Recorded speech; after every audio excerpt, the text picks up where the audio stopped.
Hey guys, how you guys doing? It's Loader Drendel here. It's Saturday. Wanted to do a quick update video for you guys about how I've been doing with Pokemon Go, and I wanted to do a follow up of about Niantic and excuse me, and and John Hanke with the shutdown of Pokevision and other apps, third party sites and apps, and the possible reasoning behind it. So I'm going to start off with progress here. Now, since the last time I talked to you guys, I have now gotten to, not sure if you yet.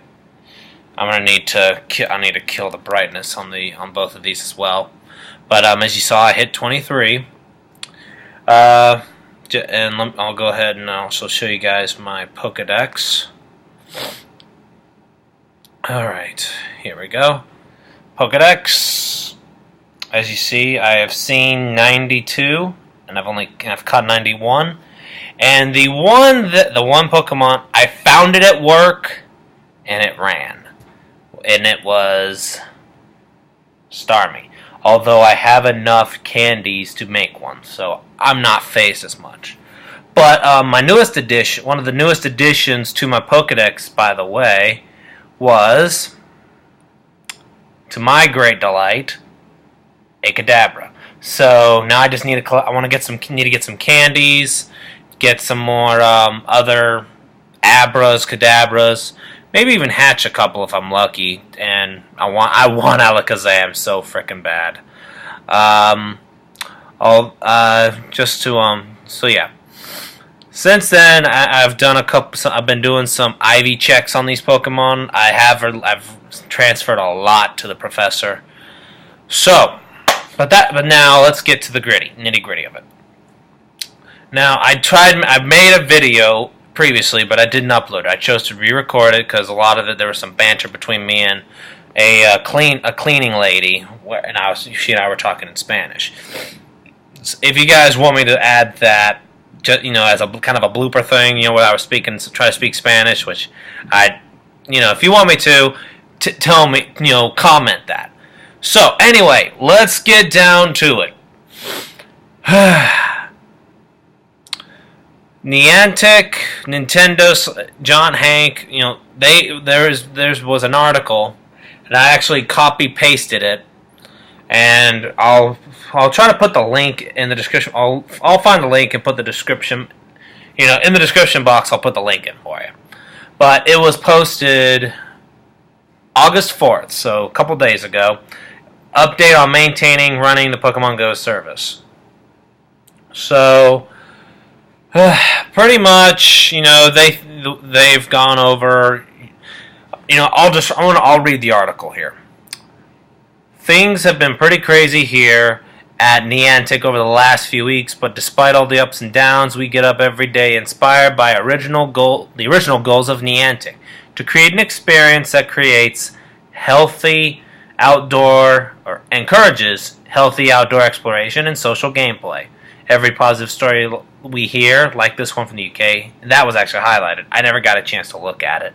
But if I find it, I'll put the link in there as well so you guys can read it. Motivates us to keep working to support the game and continue the rollout. Running a product like Pokemon Go at scale, I think you meant to say full scale, is challenging. These challenges have been amplified by third parties attempting to access our servers in various ways outside of the game itself. As some of you may have noticed, we recently rolled out Pokemon Go to Latin America, which included Brazil. We were very excited to be able to take this step, and we were delayed in doing that due to aggressive efforts by third parties to access our servers outside of the Pokemon Go game client and our terms of service. We blocked some more of those attempts yesterday. Since there has been some public discussion, we wanted to shed some light on why we did this and why these seemingly innocuous sites and apps actually hurt our ability to deliver the game to new and existing players. The chart below shows a drop in server resources consumed when we blocked scrapers. Freeing those resources allowed us to proceed with the Latin America launch. And I'll go ahead and show you guys the chart real quick. There we go. Now, personally, guys, I think they should have added, they should have expanded the chart to be able to, show how much difference it made. Sadly, they didn't. And this chart was from August 3rd. Okay. In addition to hampering our ability to bring Pokemon Go to new markets, dealing with this issue also has opportunity cost. Developers have to spend time controlling the problem versus building new features. Worth noting that some of the tools used to scrape data also served as platforms for bots and cheating, which negatively impact all trainers. Now, I will admit that part, the cheating and hacking, is definitely negative. There is a range of motives here, from blatant commercial ventures to enthusiastic fans, but the negative impact on the game resources is still the same. Of course, there are also outright hackers out there attempt to break into systems, hijack social media accounts, even bring down the service. Some of them have posted publicly about their attempts. One was Poodle Corp. They ended up getting hacked, however, and they did not carry out their threat. We don't expect these attempts to stop, but we do want you to understand why we have taken the steps we have, why we will continue to take steps to maintain the stability and integrity of the game. We value feedback from our community. We have heard feedback about the nearby feature in the game and are actively working on it. Over the past 3.5 years, many of us in the company have traveled throughout the country and, in fact, around the world to meet, play, and learn from our Ingress user community. Ingress, it was the first big game venture that Niantic took. Sorry, I've had a bit of a problem with my throat lately. And we look forward to doing the same with the Pokemon Go community. Please keep your game ideas and feedback coming. We look forward to getting the game on stable footing so we can begin to work on new features. Above all, be safe, be nice to your fellow trainers, keep on exploring. With the initials JH, I assume John Hanke. So what do I think? It could be it could be an attempt at damage control, but at the same time though, it does make a little sense. But I still think, like as I said, it's a double-edged sword. I don't know if the guy that created Pokevision even hacked into the whole thing. I honestly don't see why he would want to. I mean, the guy that created it, apparently, I believe, wrote a letter, or made a really strong argument. Now, let me see if I can. Let me see. Because I think there is actually Yang Liu criticizes Niantic Labs. Yeah, here we go. I believe this is what I'm looking for. Okay. Criticizes an open letter. Let's see. Alright, so I'll have this article in the description box as well. Because this is definitely something that I think this is interesting. I mean, there's several good things right here. A couple good articles to read. And actually, there is an open letter. And actually, I think this might be the open letter. Yep, it is. By Yang Liu. And he was the creator of Pokevision. And I'm going to read this out to you. I write this not as one of the creators of Pokevision, nor as a player who has gone through the past few turbulent days of Pokemon Go. Instead, I write this as a fan of Pokemon ever since I was 8 years old. Family and I moved to the United States in 1998 when I was in the first grade. I didn't know much back then, and even less about popular culture. When my friends introduced their Game Boys and Pokemon Red Blue to me, Couldn't help but feel envious. Begged and begged my parents to buy me a Game Boy and Pokemon Yellow. I remember that when I finally convinced them to buy me a Game Boy for $70, they also found out that they had to buy the actual game too for $30. And this was foreign to them, and I got yelled at. $100 back then was a lot. And yeah, I can understand it was. I believe it was almost 10% of our family's income at the time. Dang, that is... Whoo! While this may seem irrelevant, even today, this amount of money is still not insignificant to many families, not to mention the rest of the world. I got my game, played along with my friends for hundreds and hundreds of hours, trying to figure out all the puzzles, like how to get Articuno, battling our favorite Pokemon to see who's stronger, train, repeat, just trying to catch them all. I spent countless hours in that video game with my friends. It became my fondest memory of that time in my life. Pokemon is so ingrained within me and I can't imagine myself being the only one. I'm not the only one that vividly remembers how you beat the Elite Four, go to the dungeons above Cerulean City, and find Mewtwo for the first time, right? Now, I can understand that as well. I actually got started with Pokemon Red, Blue, and Yellow pretty much at the same time. Back in 1998, I think it was 97, 98. I can't remember. It was shortly after they released overseas. I could be mixing it up. Fast forward almost 20 years, I've barely touched anything Pokemon related since then. I still have my Pokemon cards, but I haven't bothered to take a look at them for quite a while. Pokemon is still something I will probably remember forever, but it's not something that's actively in my life because it just doesn't fit. On top of work, friends, family, etc., there's simply no time for Pokemon. It doesn't mesh with life anymore as well as it used to when I was 8. You just can't bring up the topic of Pokemon and expect people not to give you an odd stare. 2016, enter Pokemon Go. I was never too excited about it. With that said, I did not have many expectations. Pokemon is important to me, but I, like many others, stuffed it in a little box of childhood things and never looked back. But when I opened Pokemon Go for the first time, as cheesy as it sounds, it all came back. The nostalgia, good feelings, the happiness. The, hi, I'm Professor Will, pick your starter, and now I can catch them in real life. At first I was dubious, but this became the most amazing, yet simple thing I've seen in gaming. On social media, saw that my friends and practically the whole world was talking about it, and the first thing I did was go out for a drive trying to be the best. One of the best parts, apart from having to own a smartphone, the game is free. No $70, not $30, free. This opened up Pokemon to essentially everyone in the world, and that is true. I still feel it's one of the best free-to-plays despite its major flaws. That was my opinion. As the days unfolded, the world became captivated by Pokemon Go. People absolutely fell in love. We saw stories of elderly learning about Pikachu for the first time. My parents, that could care less beyond who the yellow mouse-looking thing was, started asking what the other Pokemon were. It was phenomenal.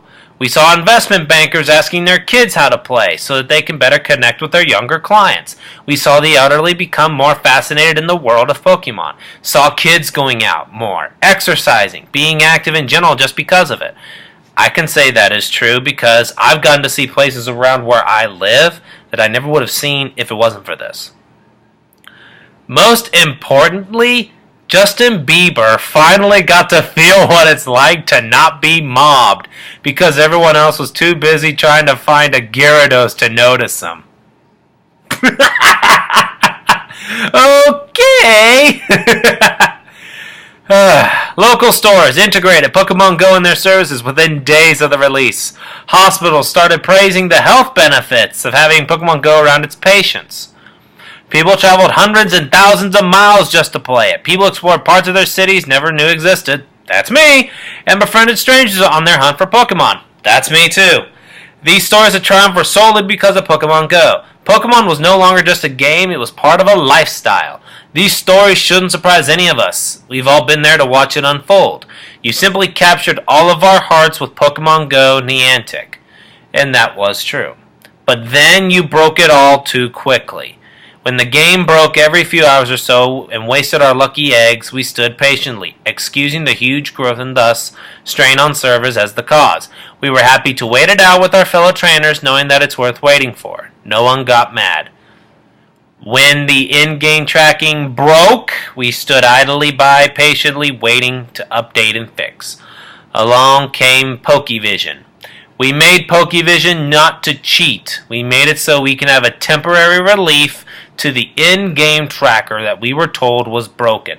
John, at SDCC, you said you guys were working on fixing the in-game tracker. This made everyone believe that this was coming sometime soon. We saw Pokevision as a stopgap to this, and we had every intention in closing it down the minute that Pokemon Go's own tracker restored functionality. As we waited more than 2.5 weeks, the tracker was still not fixed.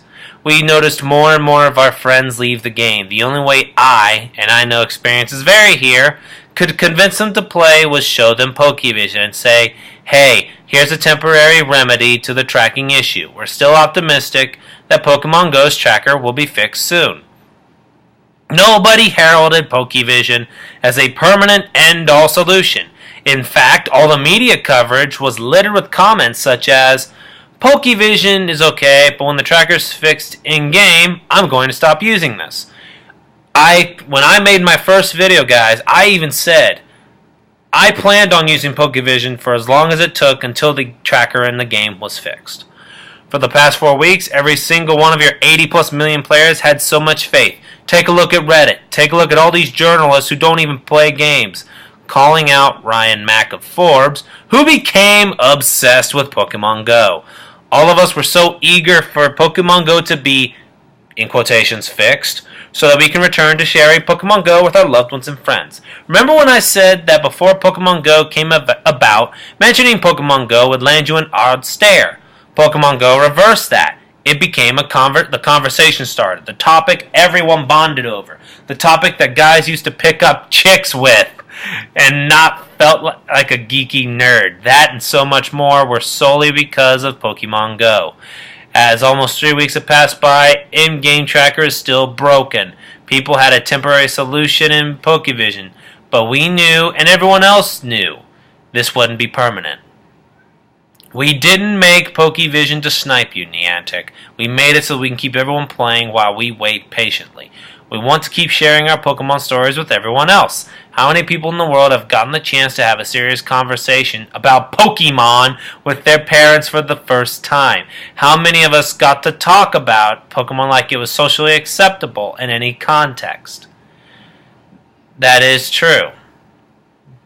After 3 weeks, we started seeing that you guys seemed to not want to talk to us, the players. Pokevision at this time has grown to almost 50 million unique users and 11 million daily. Let that sink in for a second. Seconds up. Half of the player base of Pokemon Go stopped by, and they didn't do so to cheat. The game was simply too unbearable to play in its current state for many. Note, many, not all. Main attraction wasn't that they got to have an advantage. The main attraction was that it allowed them to play Pokemon Go more. This is what everyone wants, to play Pokemon Go more. Then when we closed Pokevision out of respect of your wishes, at your request, one of which came directly from you, John, we trusted you guys fully in allowing the community to grow. I literally cannot express this more. We just want to play the game. We can handle the bugs every now and then, but please at least tell us you guys care. Yes, Pokevision does give some advantage that may be too much, but is it all that bad? Pokemon has survived 20 years, even grown, I would say, and Pokemon Go made it even bigger. If the argument is, well, if you catch a Snorlax you weren't supposed to find, but you found it on Pokevision, it might make you play less. If that was your argument, I'd have to disagree. I'll still catch a damn Snorlax even if I have 20 of them. Look, just like how millions of us have caught probably over 100 Pidgeys or Zubats each. That is true. I can vouch for that.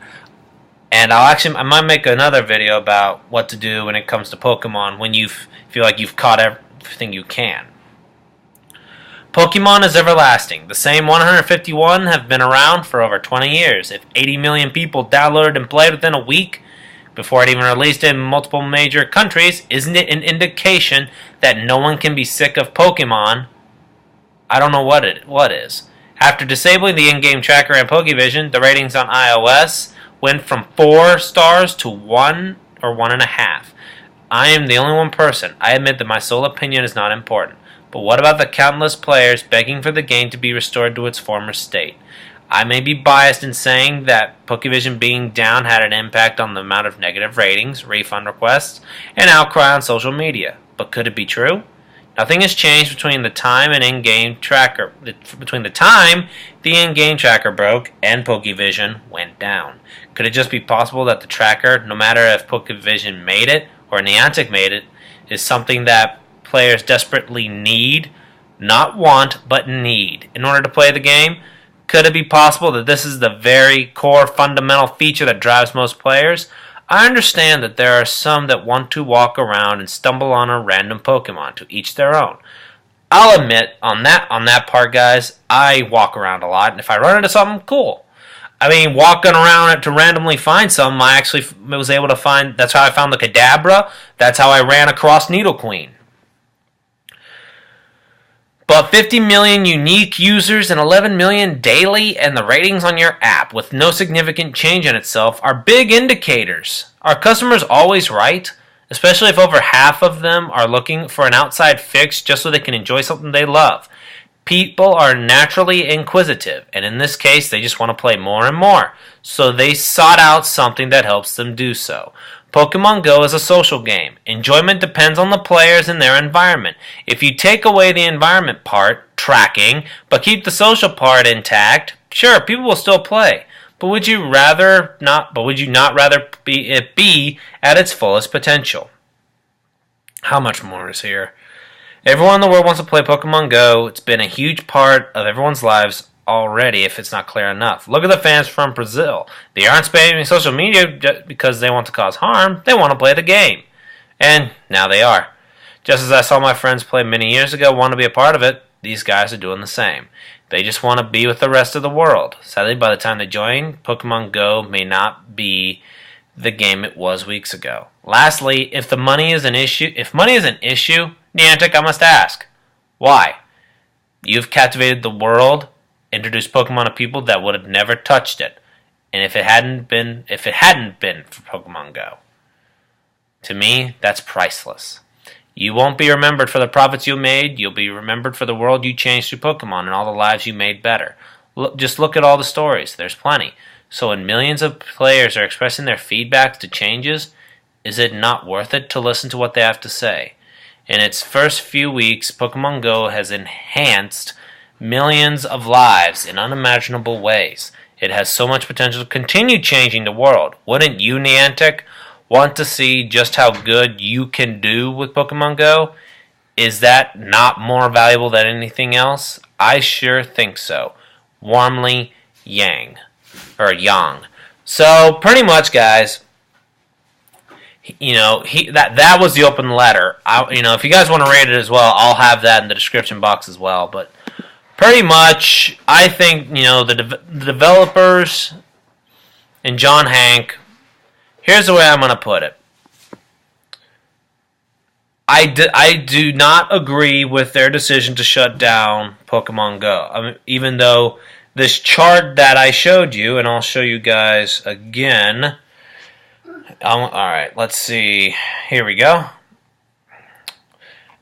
Even though this chart seems compelling of an argument to state, my issue is the fact that straight up that they need to be able to talk to us more. And the article I read to you guys, like I said, I'll go look for it again.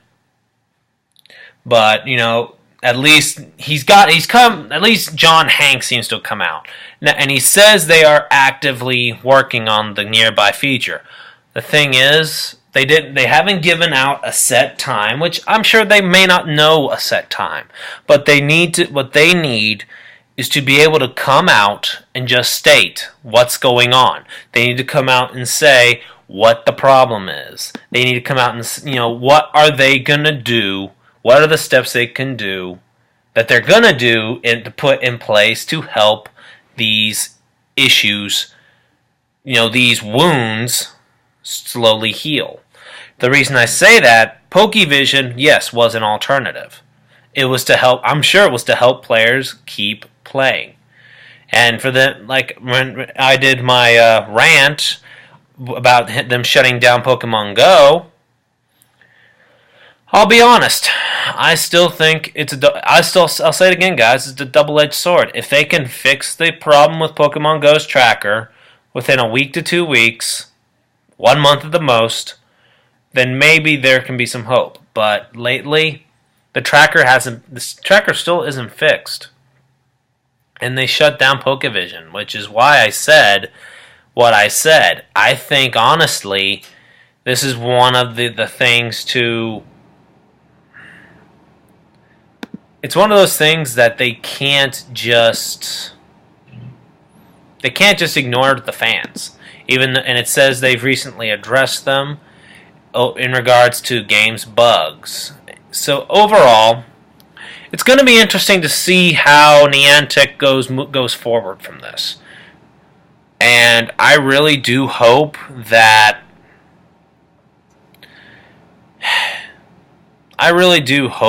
they're able to, fix the problems. And like I said, I enjoy this game a lot. I really do. This is probably the one game that I feel, if it wasn't for it, there would be places I never would have gone to. There would have been people I would never have met.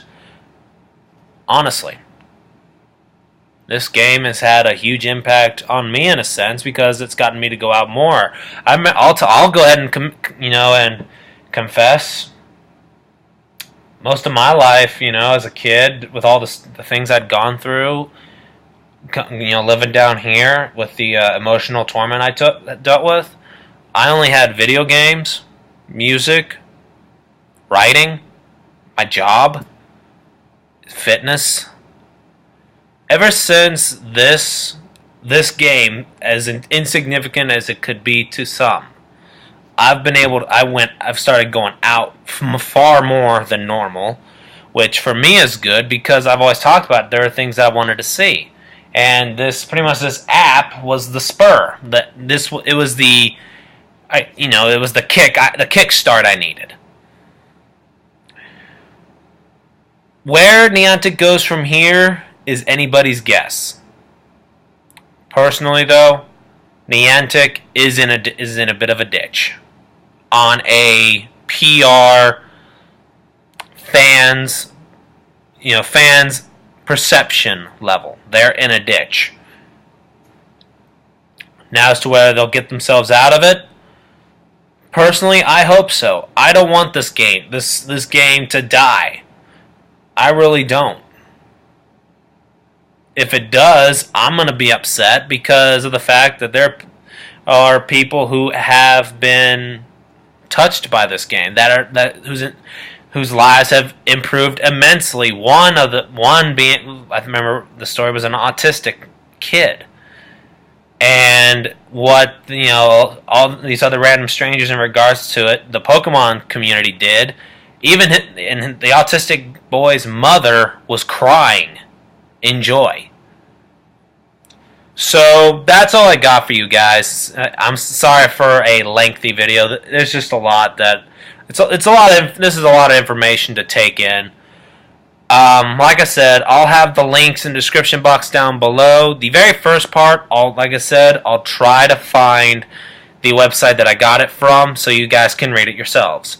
If you guys enjoyed this video, feel free to hit the like button. Feel free to subscribe for more. Let me guys know what you think of this whole developing piece as a whole. And, well, hopefully I'll catch you guys back here. Subscribe for more. Follow me on Twitter. I'm getting more active on there as well. And for live streams, you can follow me on Twitter too. And, well, catch you guys later. Peace.